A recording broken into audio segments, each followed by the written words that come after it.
ইরানে চলমান বিক্ষোভে গত 10 দিনে বিক্ষোভকারী ও নিরাপত্তা বাহিনীর সদস্যদের সংঘাতে অন্তত 36 জন নিহত হয়েছে। এছাড়া আহত হয়েছে অর্ধশতাধিক মানুষ। সংবাদ মাধ্যম বিবিসির প্রতিবেদনে জানা যায়, আইনশৃঙ্খলা ও নিরাপত্তা বাহিনীর কর্মীদের সঙ্গে সংঘাত এবং রাষ্ট্রীয় সম্পদের ক্ষয়ক্ষতির দায়ে গ্রেফতার করা হয়েছে 2076 জনকে।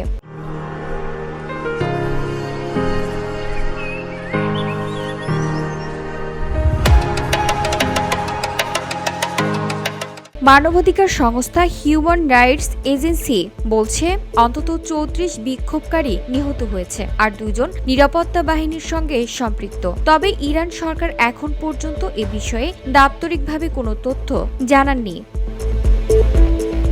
ইরানের মোট 31টি প্রদেশের 27টিতেই ছড়িয়ে পড়েছে বিক্ষোভ।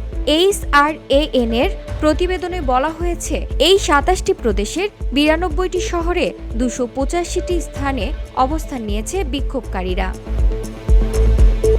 ইরানের মুদ্রায় ইরানি রিয়েলের ধারাবাহিক অবনতি ও অসহনীয় মূল্যস্ফীতি এবং জীবনযাত্রার ব্যয় বেড়ে যাওয়ার জেরে রাজধানী তেহরান ও অন্যান্য শহরের দোকান মালিকরা গত 28 ডিসেম্বর ধর্মঘট ডাকেন এবং বিক্ষোভ মিছিল করেন। পরের দিন 29 ডিসেম্বরেও বিক্ষোভ কর্মসূচি চালিয়ে যান ব্যবসায়ীরা এবং এই দিন তাদের আন্দোলনে যোগ দেন বিভিন্ন শ্রেণী পেশার মানুষ এবং বিশ্ববিদ্যালয়ের শিক্ষার্থীরা। এদিকে জাতিসংঘের মহাসচিব অ্যান্তোনিও গুতেরেস নিরাপত্তা বাহিনী ও বিক্ষোভকারীদের মধ্যে সংঘর্ষে হতাহতের খবরে গভীরভাবে মর্মাহত হয়েছেন। একই সঙ্গে আর কোনো হতাহতের ঘটনা যাতে না ঘটে তা নিশ্চিত করার প্রয়োজনীয়তার ওপর গুরুত্বারোপ করেছেন তিনি।